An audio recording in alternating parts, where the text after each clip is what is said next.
Hey, everybody, I'm Mike Montague, and this is the Playful Humans podcast. My guest this week is Aaron Gonzalez. He's right there or there. I don't know which way it is on Zoom, but he is a brand strategist and a musician. He is at Footnote Creative Agency.com, and the band is Lost at Sea, lostatseaofficial.com, or look them up on Spotify. Check out the new singles and the album Motion Sickness. Looking forward to that, although I don't like motion sickness. We'll circle back to that. All right, Playful Humans is at playfulhumans.com. Check us out there and join the club. We'll see you. Don't wait for tomorrow.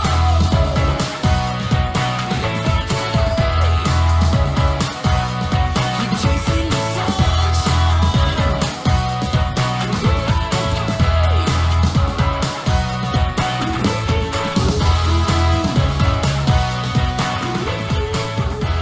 All right, welcome to the podcast, Aaron. I was going to air guitar, but I feel like around actual musicians, they would tell that I couldn't play the guitar. I think I do them backwards. I think I go like up for high notes and down for low notes and mess it up. You know, I feel like people who don't play guitar are better at air guitar than guitarists. Really? Mhm. Well, see, I should have busted out. What instruments do you play? Real quick. My main is guitar. I can play bass. I started on drums. I'm not that great at it. And I can do like keys and stuff, just like kind of fiddling around. Nice. That's awesome. All right, we like to start with the joke of the week. The joke of the week is brought to you by Dad Jokes. Ironically, I tell dad jokes, but I have no kids of my own. I guess that makes me a faux pas. All right, there's one. Dad jokes. Why did the cookie go to the doctor's office? He was Why? feeling crummy. All right. That'll get us rolling. A couple of good bad dad jokes there. Try with your friends and family. I recommend audiences of 10 and under on those. So musician is fun, and you have an album out. That means you're doing it for real, and you get to actually play music with an awesome band and hopefully live again at some point as well. So Hopefully. let's start there. How long have you been playing in a band, and have you like gotten a chance to like make money at it and turn a career? Is it mostly like hobby and passion for you at this point?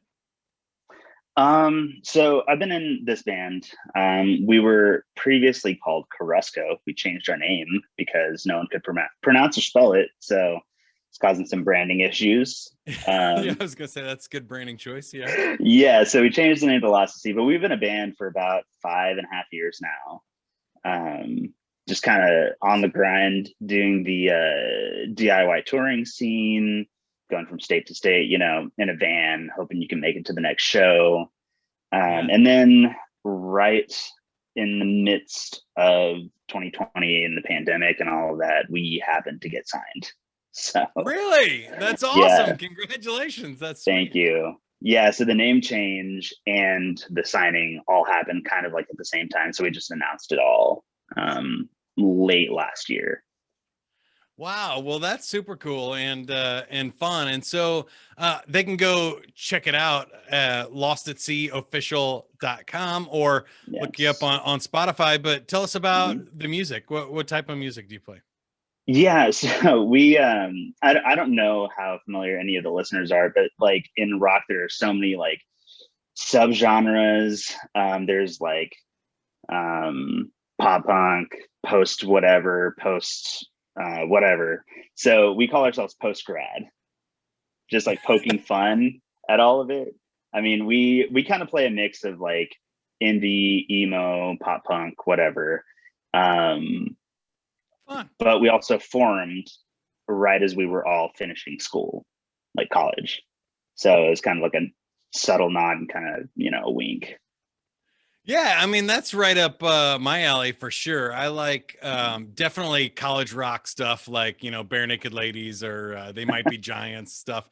I'm showing my age a little bit there, but awesome, like, you know, just sweet like college rock bands for sure. But I also grew up in the 90s in high school in the late 90s where you have like awesome alternative like Green Day and Weezer and a whole bunch of people like that. So I can definitely lean to punk, although I can't pull off a punk rock look though. I feel like I'm way too clean cut for that, but someday Yeah. I'll figure out how to get a black t-shirt and a safety pin or something. And Just get some neck tattoos. That's all you got to do. I need any kind of tattoo for sure. Yeah. Yeah, would help out a bunch. I really should have done more research, but do you sing in the band and write, or how does it all come together?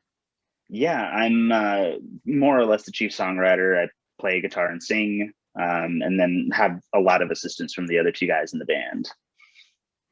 Sweet. And so when did you catch the bug? It sounds like right out of school. So you didn't really like, go get an insurance job or something and then have a midlife crisis. You probably always like to play. What got you started? Yeah, it was. I've always loved music. Like, me and my dad would listen to it in the car. He'd be like, "All right, who's this?" And it would be like, Tom Petty or Foo Fighters or Boston. Yeah. So my parents were like super supportive and would like get me like guitar tab books for Christmas. So I'd like sit there and learn them, listen to the record and just play along. And wow, cool. Learned to sing out of necessity, because I learned that if you just play chords for people, they're not going to want to listen. Not for very long. No, not for very long. And then, you start having things to say, you start getting some feelings in high school, and, all that just kind of comes out. And so I was like playing coffee shops throughout high school and college, always wanting to find a band. And then I was working in the administrative offices at a medical school coming out of college, found some guys to play in a band. And so I was like, by day, wearing slacks 8 to 5, and then at night going out and playing bars and stuff. And so it just kind of slowly snowballed. Found a different band after that one kind of fizzled out, quit the job, went on the road. Man, that's awesome. And I can relate a lot. I was a kind of club DJ and stuff in my 20s and was on the radio, but I also designed websites and stuff to pay the bills. So a lot of times I would be, khaki and polo, Best Buy, looking Geek Squad guy during the day. And then I'd be Romeo at night,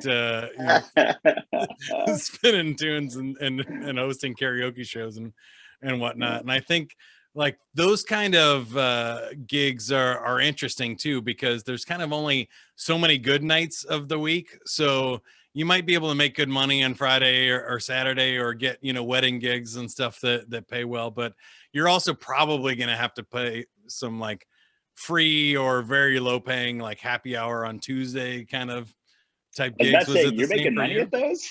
Huh? Yeah. I was about to say, you're making money at those? No, I mean, like at that time, it was like you make enough to pay for, either getting to the next city or, paying for promotion for the next show. Yeah, it is really interesting in there. So how did the brand strategist and Footnote Creative come about then? Yeah, I've always had a love for design. I offhandedly took a course my freshman year of high school, advertising design, ended up staying in that course for 4 years. My school had like a whole like trade section for like vocational stuff. Cool. So I was super lucky. I actually don't even know how they ended up with that whole program anyway, but it just stayed with me. And that kind of design thinking led me to, wanting to work freelance, started doing, logo jobs. And then after I quit that job in the administrative offices, I was like, well, I have this skill and I've been doing it for a while. So, why not see if it can be like a main source of income? Because music, when you're first starting out, doesn't really pay much. And I loved it. And so I ended up getting an agency job part-time while I was on the road, just like being able to come back home, work there for a while. And so I kind of like worked on my skills and got my chops up. And when we started getting more serious, we moved up here to Dallas because we were in College Station. That's where we met, going to A&M. And so quit that job and decided to go freelance. and found that I was able to help businesses solve bigger problems than just their design needs. And that got me really excited. And so I've just kind of like been building that ever since. Yeah, and I've seen some of your work there on LinkedIn and your website and stuff, and it seems like you are in the letting your freak flag fly camp. That what makes you unique is what makes you Yeah. special, and leaning into that. But it was interesting that both of us kind of had those split personalities or alter ego, where it was like, okay, Hmm. yeah, we can let our freak flag fly in the club at night, but not really during the day when we're working. I'm imagining that freelance job is what allowed you to kind of combine both of those and become more of yourself. But do you have any advice for people that are struggling with that? I feel like for me, sometimes even I told you, like, I want to be more punk than I probably am, right? And I feel like there's a balance sometimes between getting paid to do a gig, especially when you're in a creative profession. It's like sometimes Hmm. you have to make ugly stuff because that's what the company is paying for that day. And other times you want to do something for yourself, or you want to put your voice or your image into something that you're building. How do you balance that? And what would you recommend for other people? Yeah, I guess it's really just finding the right people to work with. That's really the biggest That's a thing. good Cause call. like, Yeah. you know, there's nothing more soul sucking than when you're in a 9 to 5 job and you're working with 4 people that you just don't like. So why would you do that if you're a freelancer, you know? Yeah.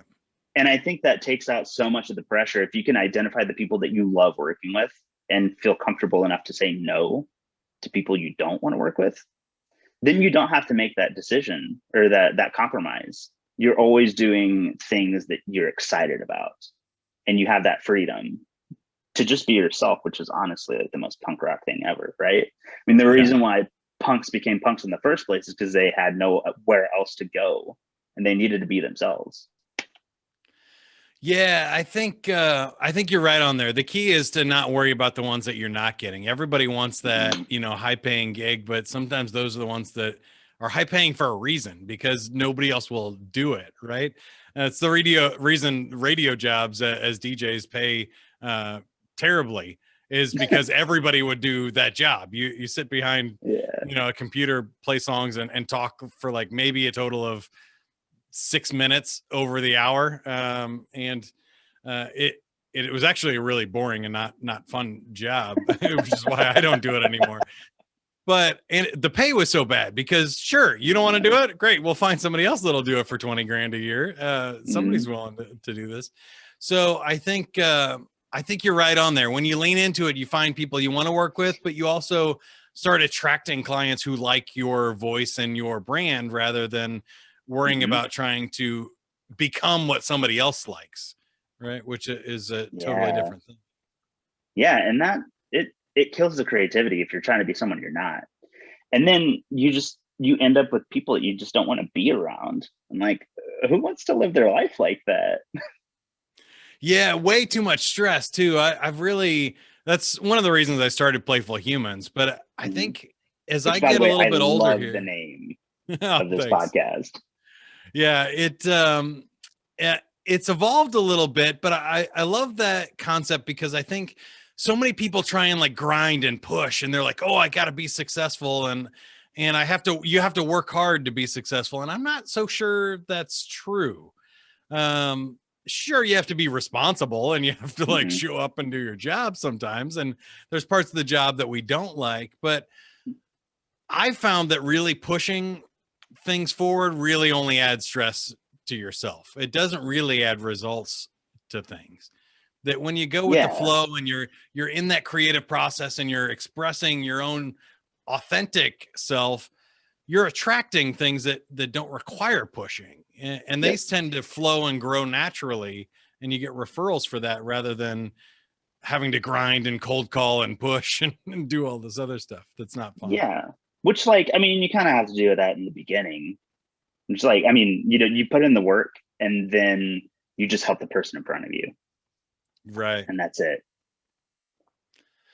Yeah, I think that's so interesting. I'm wondering for you, especially now that you have the record deal. So Mhm. for me, two things come to mind instantly. One is like imposter syndrome of, oh shit, now I got to do it for real. And then the second one is this like guilt of, oh, I get to do it for real. And so it's like two sides of the same coin where you got to find like a happy medium where you're not Mhm. putting pressure on yourself, but you're also grateful for the opportunity that you've gotten. Where are you in that wave right now since it's been a few months, and how do you reconcile that in yourself? This is a great question. I feel like it's like a daily like flip flop between the two. Right. Um, because I mean, yeah, I don't think anybody's immune to imposter syndrome until you've like really come to accept that like everything is just a process, you know? Like you just focus on the song in front of you, and that's all you can really control. And you know, I'm still working on like reorienting myself to that every day. Um, but yeah, it's so strange because you know I spent so long grinding, you know, playing Yeah. those empty clubs. I mean, we've had to pay clubs because there weren't enough people at the show. So I mean, you know, we put in our dues, and you know, we've still got a long way to go. Yeah, But for sure. it's all about just like finding the fun where you're at. And then what about the flip side of that? Do you ever feel guilty when people are like, "Oh, I have to do my 90-minute commute to the office all day," and you're like, "Oh, I'm going to go play a gig in Dallas and have some fun this weekend." I find myself kind of or feeling guilty that I'm not grinding sometimes when things are going well or it's a really fun gig. Does that Mm, come up very often? I don't think I feel guilty about me getting to do this because I mean they're going to a job where they're making a Sacrifices. lot more money than I am. Yeah. So I don't necessarily feel that bad because I'm doing what I love. Yeah. And yeah. That's awesome. What about anything else? How do you play and have fun and relax? Sometimes when your hobby of music becomes a career, then it becomes a job, and you're like, oh, now playing music isn't fun anymore. I need a break from that to go do something else. But it also sounds like you have the creative thing. So do those two balance out, or do you find something else to kind of blow off steam and just be for you? Yeah. Part of the reason why I was attracted to music in the first place and playing out live is touring. And that kind of spills over into traveling as well. So like one of my favorite things to do when we're not on the road and I can actually afford it is to just kind of go out on my own and go wherever and experience new things. Um, I spent like a month or so in late 2019, right before like everything COVID happened, backpacking across Europe for the first time, which was super Wow. exciting. Yeah. I studied philosophy in college, so I specifically went on like an intellectual pilgrimage to Denmark to visit the library and grave of one of my favorite philosophers. So, Who's that? Kierkegaard. He's a Okay. total weirdo. Total weirdo.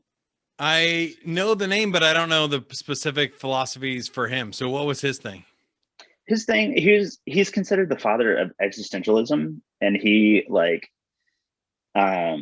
influenced everyone from like Nietzsche all the way down through to like Sartre and a bunch of other people. His main thing was like the leap of faith. What's that mean? So it's about like taking chances when you really aren't when you don't know the outcome.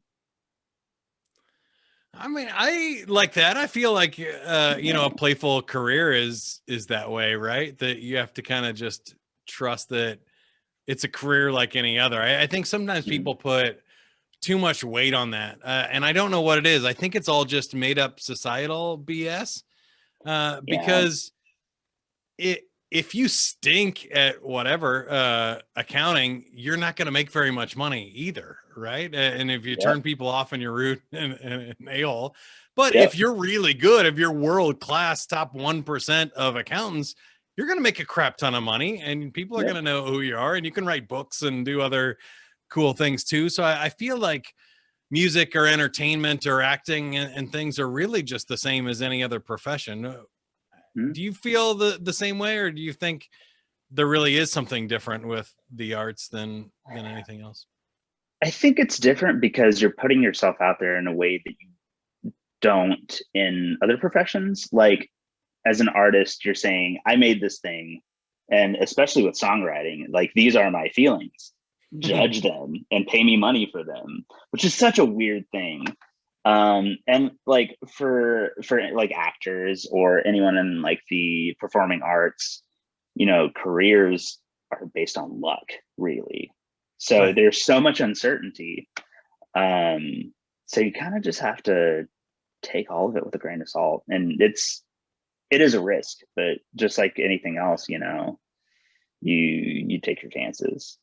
Yeah, I mean, I feel like the rest of the careers even really are very similar. When you know, like if you take Bill Gates was lucky that he was in the right time, and if he was born 10 years later, he wouldn't be a billionaire today, right? So there's always a certain amount of luck, like you said, which is great in circumstances, but also I think a certain amount of hard work that if you really stick with it and figure it out, and the people that grind. I like to watch a lot of stand-up comedians, right? And all of them talk about the 10 years of struggling and gigging and things like that, and go, well, that's what it takes, right? I mean, sometimes you might win the lottery and get lucky and somebody finds you when you're 17 years old, but most like of the time most of the time that's not the case. Most of the time you have to get that good in order to get noticed, and it's going to take 10 years of eating ramen and sucking to get there. And I feel like every other career too is kind of the same way. If you're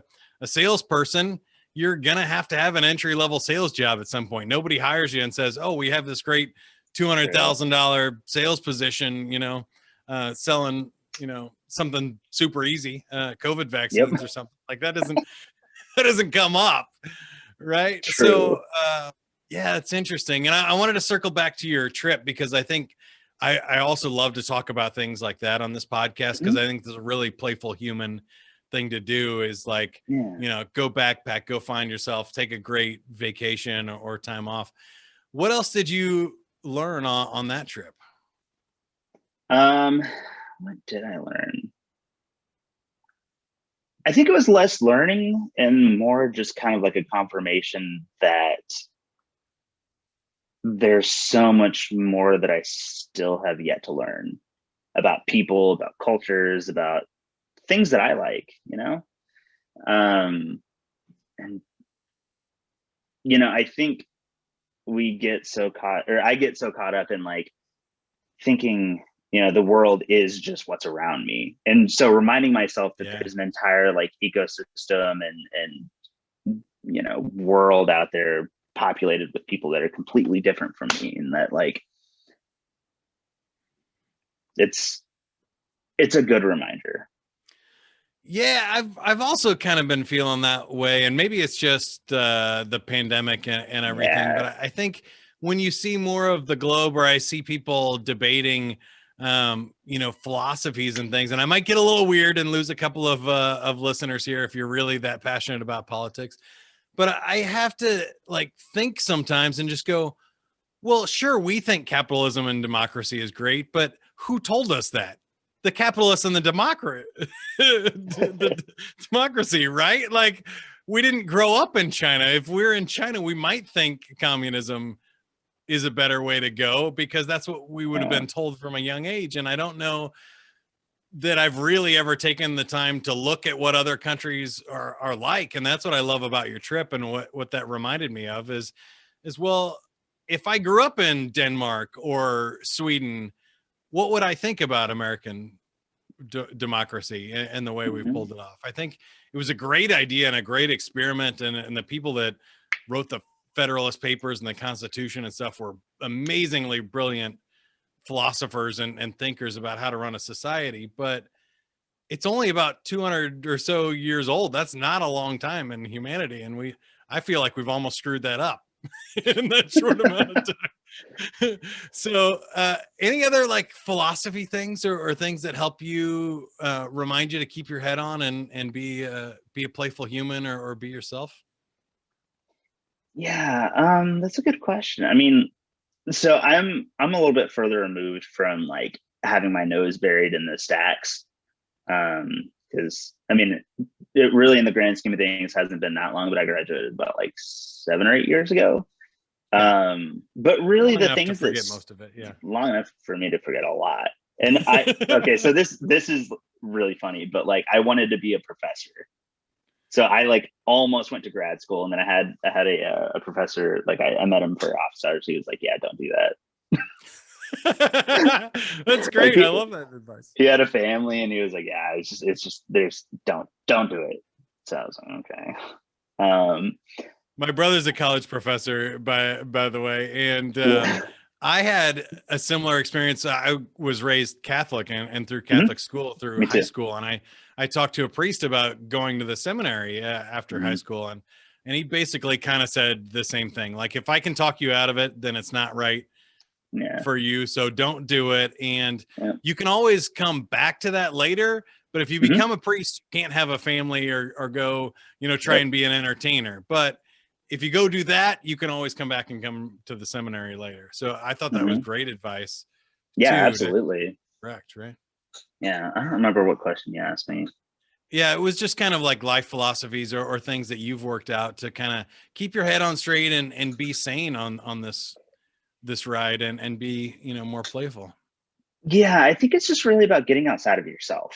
Because like I have so many like preconceived notions about things, about people, about ideas or whatever. But like if I could just like take 2 seconds and think, okay, well, I'm not the only other human in the world.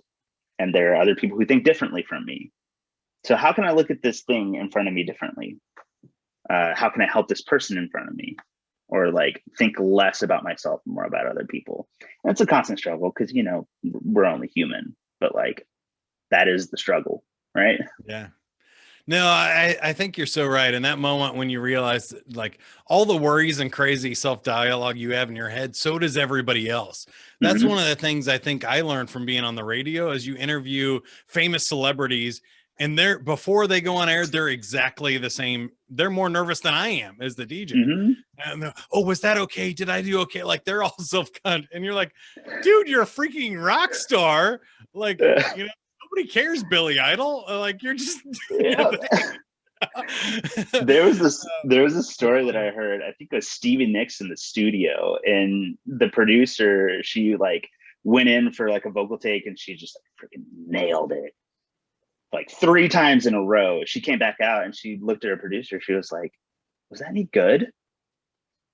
And it's yeah. like, And you're like, oh, it's just happened like to be one of the best selling songs of all time. Yeah, it's pretty yeah, good. yeah, it's pretty good. But like, yeah, we all have that Crushed, internal yeah. dialogue that tells us that we're not good enough, or like this could be better or whatever. But like, I don't know. All right, a couple more quick questions, and then Yeah. we'll play a game. I want to play a fun game with you here before we wrap up. So I was Awesome. thinking, is there anything on your fun bucket list? What's like your dream gig? Oh God. Red Rocks. Red Rocks. That's a good Absolutely. call for sure. That's easy. Yeah. That'd be so much fun. I don't know if we're even close to the like arena thing. I don't know. Like that doesn't make me as excited as playing like a punk show with like maybe 500 to 1,000 people in the room, and all of them are all in and right in my face. Rocks. Yeah. Because there's nothing else like it. I mean, Yeah, I was if gonna someone say wants that. I to was put gonna me on ask you. stage, that'd be cool. But like, Yeah, my other like question was going to be what was the most fun you've ever had on stage? Because I found that to be true too. There's like this sweet middle ground. Like nobody likes to play to an empty crowd where like Mhm. 12 people showed up to a charity event and they don't know who you are. They're not fans. And you're Those like, are the worst. nobody is going to like what I'm about to do. Yeah. Right. And I've bummed hard on those things. But Yep. then also I found like the big ones where I opened for Billy Idol or Frankie Valli, and like they don't really know who I am either, or they're all there for something else. You got such a mix of people where like a wedding is a great example. You got like small young kids and you got grandma in the room. It's like there's no way to Yeah. play. So that like intimate venue where they're all your fans and into it, like that Mhm. is the magic for me. Do you have one of those moments that you can remember? Yeah, so the one that I always tell the story about is our first tour when we went out, like actually got out of Texas. We hit the Northeast and we played this basement show in Lowell, Massachusetts. There were 4 bands on the bill. We had never been there before.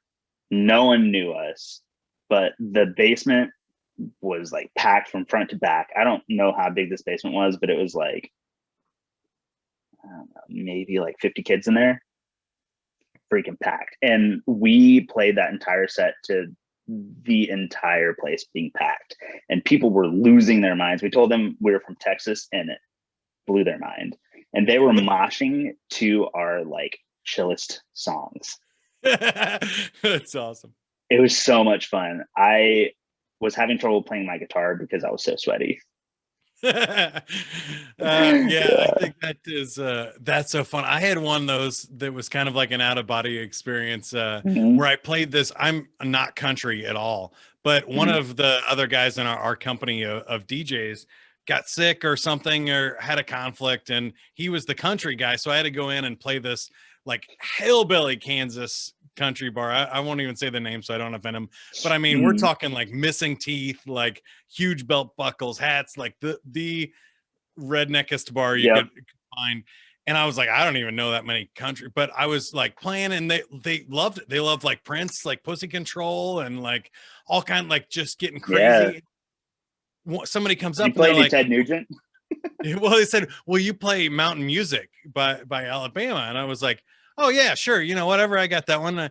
I throw it on, and the bartender like goes nuts. Everybody like starts screaming. He does a front flip over the bar, like a front handspring on the bar and out into the dance floor, and it goes nuts. And I was just like, Oh my "This gosh. place is insane! It's my favorite spot of all time now." So People I will haven't been back. surprise you.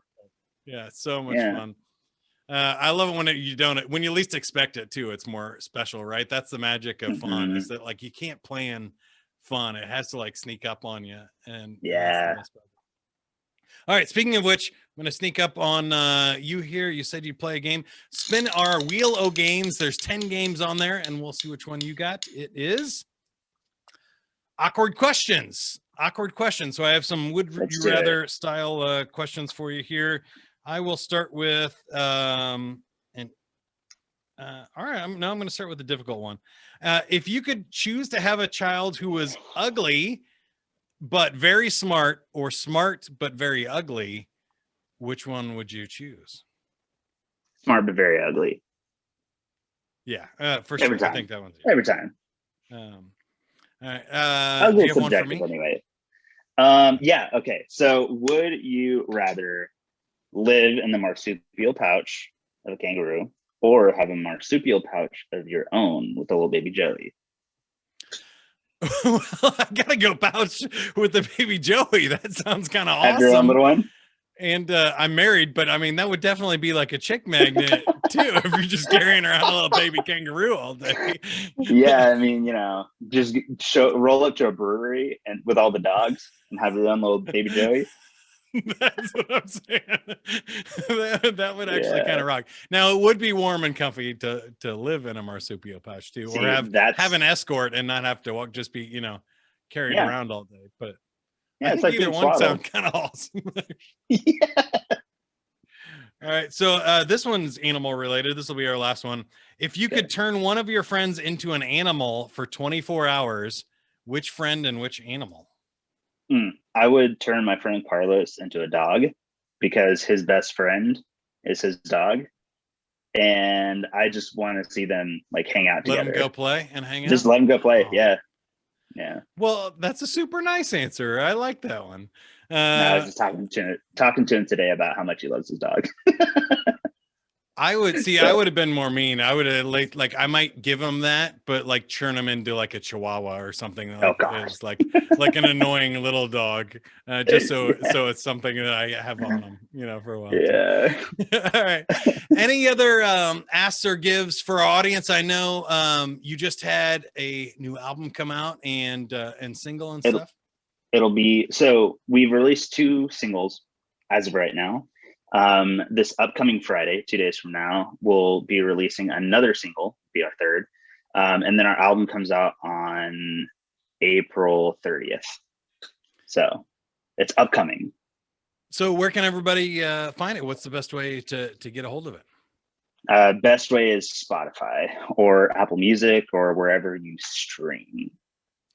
That is right. So make sure you follow Lots of C on Spotify and get notified about the new album. And then lotsofcofficial.com is the band website. And if you're looking for some cool brand strategies and marketing advice there, check out Footnote Creative Agency.com and find Aaron Gonzalez. Ron, thank you so much. Yep. Yeah. Thank you so much, Mike. This has been fun. It was a lot of fun. I enjoyed the conversation. And for more information on Playful Humans, you can go to playfulhumans.com, where we have a playful personality quiz. You can find out which of 10 personality profiles you are and how you like to play.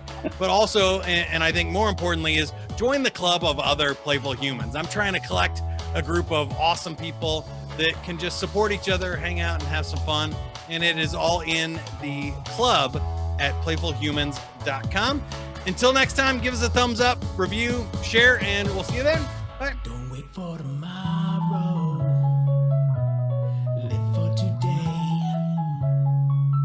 Keep on chasing the sunshine and go out and play. Go play, everybody.